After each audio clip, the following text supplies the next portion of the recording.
Welcome everyone to this webinar on 5 steps to become an outstanding people manager. Welcome to everyone who's joined us today. This is a relatively short presentation, just over your lunchtime break. So you might be eating a sandwich or something like that as I speak. I've got a few slides to take you through, which will set out the 5 steps. And I'm going to take some questions as well. So the way that I'm going to do that is that there's the opportunity to send me some messages on the system. You can see it down on the screen. So if you've got a message, you've got a question you want to ask, just type it in and I will respond.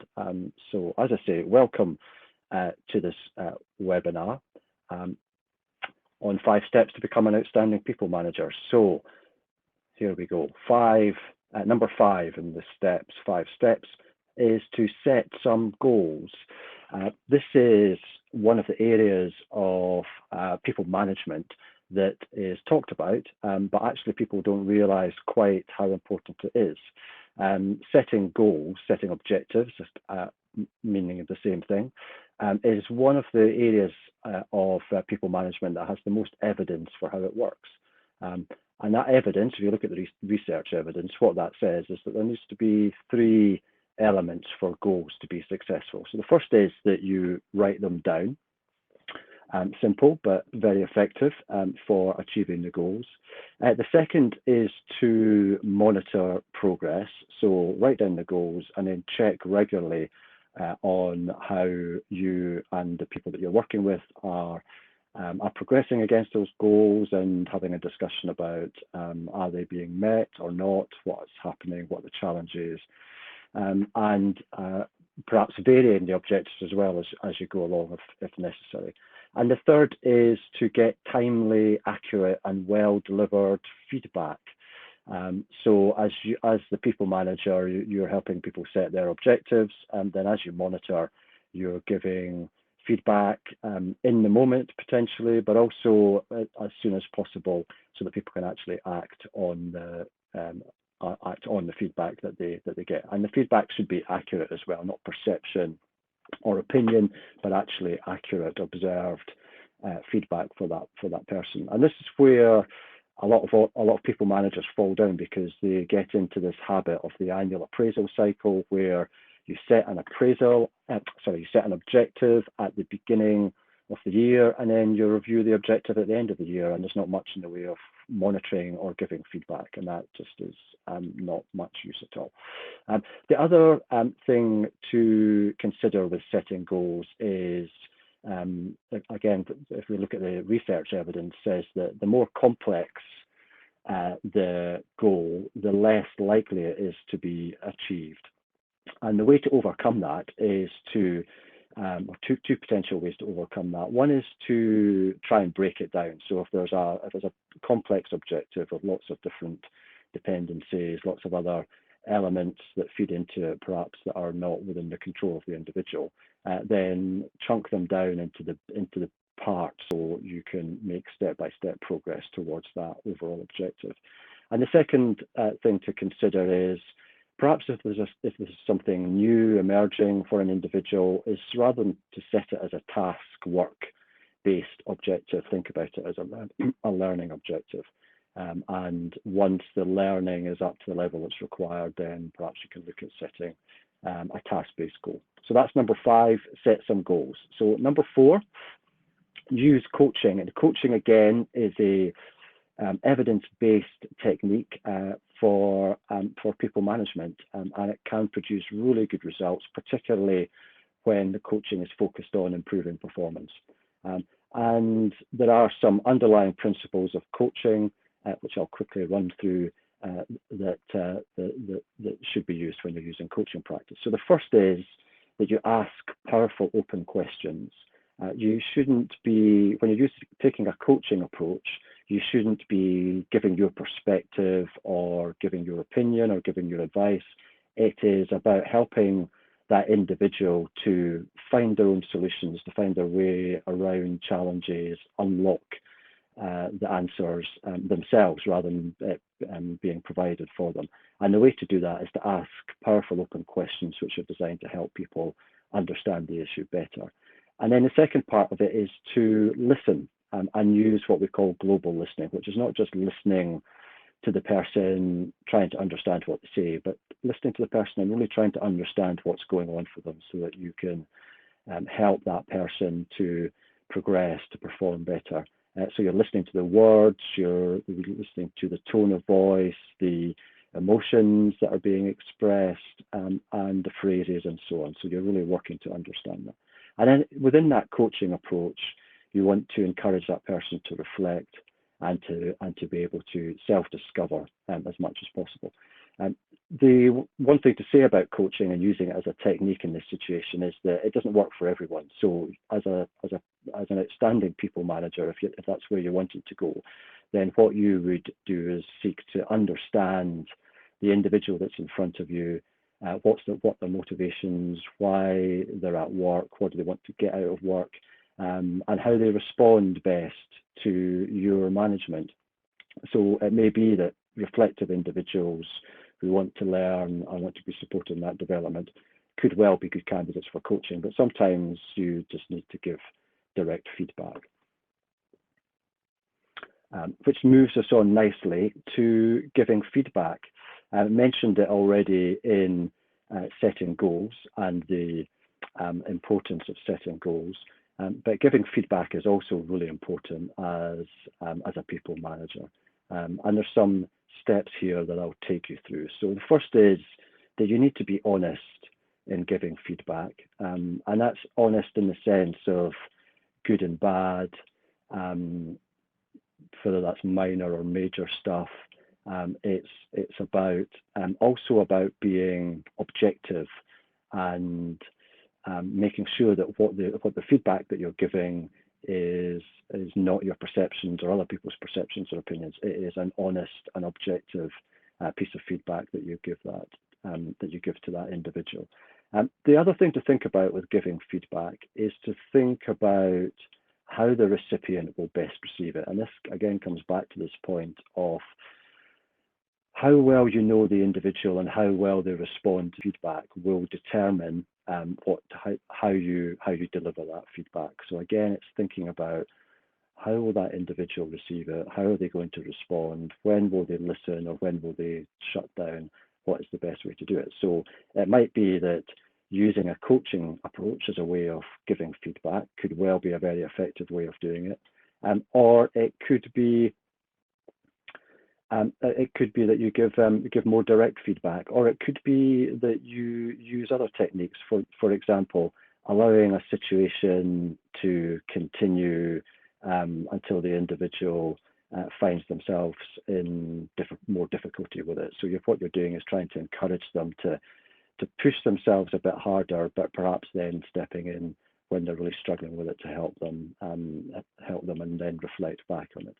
The other thing about giving feedback is obviously to prepare and to think through how you're going to do it and what the structure of that will be. And I think that includes anticipating different reactions and how you might deal with those reactions, and also thinking about the language, where you're going to do it, how you're going to introduce it, and so on. And the final point about giving feedback is don't avoid the difficult stuff. And this is where a lot of people managers fall down, is that they avoid the difficult feedback. They'd rather not do it. And actually, you're creating a bigger problem in the longer term by not dealing with that and not giving out that particular type of feedback. So this is something to really focus on as managers, is that you might not do it for absolutely everything, but certainly for the more important stuff, then you must be prepared to have that more difficult conversation. And it takes practice. Not everyone's necessarily good at it immediately, but keep doing it and keep practicing, and you will get better. So step number 2 is build teams, and for teams that are interdependent on each other. That is to say that they rely on each other to get work done. It's particularly important. But actually, building teams is a key part of being an outstanding people manager. And there's some aspects of that that are particularly important. So the first is to create a shared vision for that for the team. Ideally, you do that with the team, but it's what the team has there is a clear idea of what it is that they're trying to achieve, what the end point is that they're trying to get to, and that they all buy into that, and they're all very clear about that. If your organisation has values and behaviours, then you can bring that into the shared vision for that team. If they don't, then thinking about how you work together, the sort of values that you have as a team, can be part of that. The second part of building teams is to develop trust and something called psychological safety. And if you're not familiar with that expression, psychological safety is having a culture in the team where people feel able to raise all the issues that they have at work, so they don't feel that they will be unduly criticised or that there'll be adverse consequences of raising stuff in teams. So trust and psychological safety are two sides of the same thing. And as a manager of a team, you set the tone for that team, so you can the way that you run the team, the way the team operates, is largely down to you. So you've got that ability to create that culture of psychological safety and openness and honesty, and that people are safe to raise whatever that they want. But also that people trust each other, because the more that people trust each other in a team, the more that they will help each other, that they'll go the extra mile to help each other and to achieve the team vision and the team goals. And a good starting point for developing trust is for people to get to know each other as people, as human beings, so that you understand what each other's motivations are. So make sure that when you're running team sessions, that it's not just focused on the work; it's focused on the people as well. Another element of a team that you should focus on to be an outstanding people manager is to give the space to the team to reflect and learn. And that's learning when things are going well, but also learning when things aren't going so well. So when you finish big pieces of work, and as you're going on with big pieces of work for the team, spend that time reflecting on how it's going and think about how you could do it better. And certainly do that when it comes to the end of the work. What went well, what didn't so well, what could we do differently the next time, and learn from that. And that's been shown over and over again that teams that have that reflective approach tend to perform better. The other thing that you can do is delegate decisions to the team as well, and make that team a decision-making group. That will empower people. It will give them more purpose. It gives them a degree of responsibility that can be quite motivational for people. Also, to communicate, make sure that everyone in the team knows what each other is doing, what their individual challenges are, what their individual priorities are, but also encourage the team to share useful knowledge. And one of the things that happens in teams that don't perform so well is that people withhold knowledge, and by doing that, the team doesn't perform so well. So encourage that atmosphere where people can share knowledge. And then the final part of building a great team is to measure the impact. So that can be around performance. It can be, it certainly should be about performance. You might have some KPIs for the team. You might have shared objectives relating to that the shared vision. But whatever that impact is that you want to have, you've identified it and you measure it. And in the same way as monitoring individual goals is important, and giving feedback, the same applies to teams as well. Okay, so that's building teams. So the final and first step to be an outstanding people manager is to run great one-to-ones. And of all the things that managers should do and generally don't do or don't do well, it's one-to-ones. They are probably the most important, I would say, management activity in an organization, because that's where the relationship between a manager and a member of staff is forged, and that relationship will largely determine how well the performance, how that individual is going to perform. So here are some key features of running great one-to-ones. So the first is to meet frequently, and the frequency is down to you and your report to work out what works best for you. You can do it monthly, weekly, fortnightly. You can do it formally, scheduled, informally. You come up with a way of doing it that works well for both of you. But I would say certainly as a minimum, they should be monthly. And some people like to do everything in one go. Some people like to schedule different one-to-ones for different types of work. So one might be a more reflective one-to-one, and another, the next time they do it, might be more task, objective focused. But whatever, find out what works for the two of you, and meet frequently in the structure that suits you. Once you're into the one-to-one itself, ensure that you make it two-way. And although this is a management activity, the benefit is, or the focus should be primarily on the individual. So you're giving that individual the space to reflect, whether you're using that in a coaching approach or another approach. You want it to be two-way. So you're asking questions, you're sharing, and you're listening to what they're saying and helping that individual. Genuinely, it should be genuinely two-way. It certainly shouldn't be, as I've often experienced as well as witnessed, which is it's one way from the manager to the employee.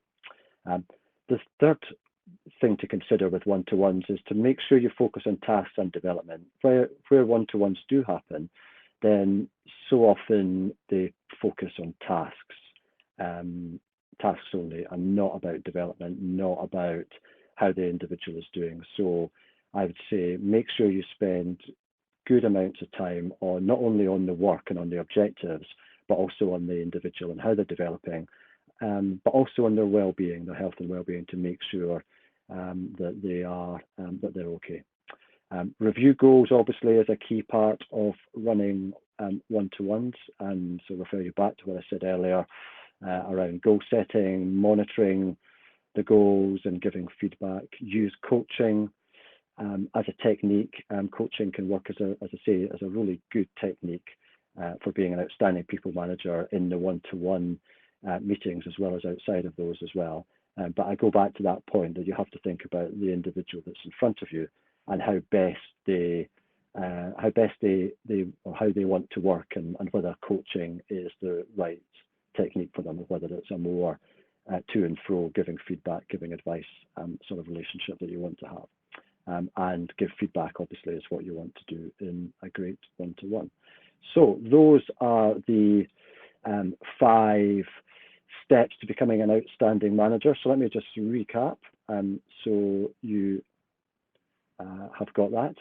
So set some goals, use coaching, give feedback, build teams, and run great one-to-ones. So that's the presentation over. If you've got any questions that you want to ask, just type them in and I will happily answer them. So I'm just looking just now to see if there's anything coming. Nothing yet, which is fine. What I would also say is that if you look at our website, so look at www.galanach.com, and I've got the details up here, you'll see that there's a lot of guidance there on all these different aspects. So we've got some toolkits on the website that you can go and access. So if you go into the news section of our website, you can see there is a blog on these 5 steps, and within that blog, if you look through the different sections, you'll see links to more detailed advice in each of those different sections. Okay, so Adam Monks has sent a question to me. So let me read it out and I'll see if I'm going to be able to answer it. So regards building teams and the point around give the space for the team to be able to reflect and learn, any tips for reducing risks on big impact errors? I'm not quite sure if I understand the question fully, Adam, but let me start to answer it and you can correct me as I go on. So I suppose the answer to this is how closely you are looking at risks as part of your reviewing performance. And also to think about what risks might be lurking in the future. So i.e. mistakes being made by the team that are detrimental to the organization. So if this is, I suppose if the question is about, so there might be two aspects of this. So have the team identified all of the risks, not only to that team, but that might be detrimental to the organization? Well, you could do an exercise in the team with that. So you, for example, you could do a quick exercise using flip charts, getting the team to go into smaller groups, identify all of the major risks to the team and to the organization for the particular project, get them all out there, rank them in terms of likelihood and impact, but then keep asking, as the manager, what else is there? Is there anything else that we've missed? What other, and go back a couple of times until you're sure that you've got all of those risks. So what you're doing there is encouraging the team to think not only about the risks within the team, but you're thinking about the risks in the organization as well. And once you've got that, as well as being able to review the performance of the team and reflecting on the performance, you can in a fairly dynamic way be reflecting on how you're mitigating those risks. How effective are you being at doing that? And could you be more effective? Are there other risks that you've already identified that are emerging as greater risks, or are completely new risks coming in? I'll just, okay, very useful, thank you, says Adam. That's no problem at all. If there's any other questions, please pop them in now. So as I was saying before Adam sent his question in, if you go to the Gallinack website, as I say, onto the article that is 5 steps to become an outstanding people manager, you'll see that I've got more detailed advice and links to toolkits on each of these sections. And just to remind you about Gallinack, we are a board leadership and organisational development consultancy. We focus on 5 services: board development, leadership and management development, organisational development, people and HR strategy, performance, reward and recognition strategies. If you want to discuss any of those with me, I'm more than happy to.